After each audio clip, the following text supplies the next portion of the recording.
Hi friends, welcome back to my channel. నా video చూస్తున్న ప్రతి ఒక్కరికి చాలా చాలా థ్యాంక్స్ అండి. నేను ఈ వీడియోలో వచ్చేసి లక్ష్మీదేవి వాహనం ఏంటంటే గుడ్లగూబ కదా. ఆ గుడ్లగూబ నుంచి మనం నేర్చుకోవాల్సినటువంటి 5 జీవిత పాఠాలైతే ఇప్పుడు తెలుసుకుందామండి. వీడియో అయితే స్కిప్ చేయకుండా చూడండి ఫ్రెండ్స్. డబ్బు, జ్ఞానం రెండింటిని బ్యాలెన్స్ చేయాలా? లక్ష్మీదేవి సంపదను ఇస్తుంది. కానీ గుడ్లగూబ అంటే ఆమె వాహనం దానిని ఎలా ఉపయోగించాలో వివేకాన్ని సూచిస్తుందండి. గుడ్లగూబ చీకటిలో స్పష్టంగా చూడగలిగినట్లు ధనంతో వచ్చే అజ్ఞానాన్ని ఎలా జయించాలో ఇది మనకు చెబుతుంది.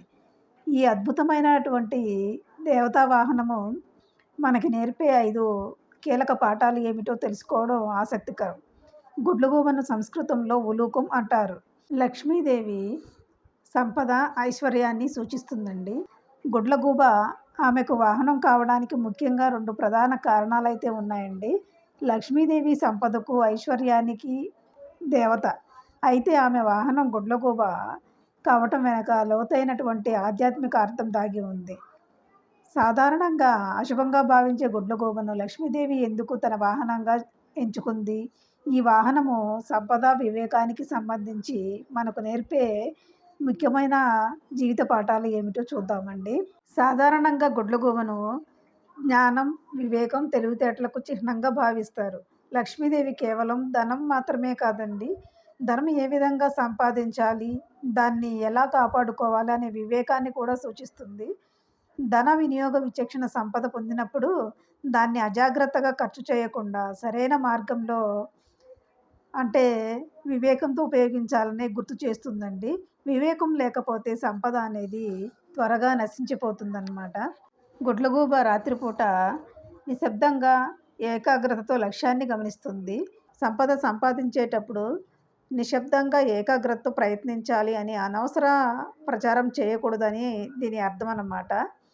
గుడ్లగూబ రాత్రిపూట అంటే చీకట్లో, అజ్ఞానంలో కూడా స్పష్టంగా చూసే శక్తి ఉందండి. లక్ష్మీదేవి ధనం మనిషి జీవితంలో ఉండే అజ్ఞానాన్ని, దారిద్ర్యాన్ని తొలగిస్తుంది. చీకటిలో జ్ఞానంతో కూడినటువంటి మార్గాన్ని ఎంచుకోవాలని గుడ్లగూబ సూచిస్తుంది. అందుకే దీపావళి రోజున దీపాలు వెలిగించి జ్ఞానంతో లక్ష్మీదేవిని స్వాగతిస్తారు. గుడ్లగూబ యొక్క జీవనశైలి నుంచి మనుషులు నేర్చుకోవాల్సినటువంటి 5 ముఖ్యమైనటువంటి పాఠాలైతే చూద్దామండి. గుడ్లగూబ కళ్ళు స్థిరంగా ఉండే లక్ష్యంపై పూర్తి ఏకాగ్రతతో ఉంటుంది.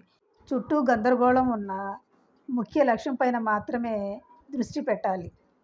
గుడ్లగూబ నిశ్శబ్దంగా చుట్టూ ఉన్న ప్రపంచాన్ని గమనిస్తుంది. వినే సమయాన్ని పెంచి మాట్లాడే సమయాన్ని తగ్గిస్తే జ్ఞానం పెరుగుతుంది. ముఖ్య విషయాలపై దృష్టి పెట్టడానికి నిశ్శబ్దం అనేది ఒక శక్తివంతమైన సాధనం అండి. గుడ్లగూబ తల అనేది 270 డిగ్రీల వరకు తిరుగుతుంది. అంటే ముందు ఉన్నది, వెనక ఉన్నది రెండింటిని గమనిస్తుంది. నిర్ణయం తీసుకునేటప్పుడు తాత్కాలిక లాభాలు కాకుండా దీర్ఘకాలిక పర్యవసానాలను కూడా పరిగణించాలి. గుడ్లగూబ హడావిడి పడదు. సరియైన సమయం కోసం వేచి చూసి అవసరమైనప్పుడు మాత్రమే కదులుతుంది.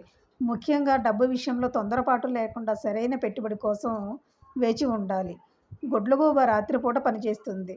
దీని అర్థం సమస్యలు, కష్టాలు ఉన్నప్పుడు కూడా భయపడకుండా, నిరాశ చెందకుండా ధైర్యంగా తమ పనిని కొనసాగించాలి. ఇదండి వీడియో అయితే.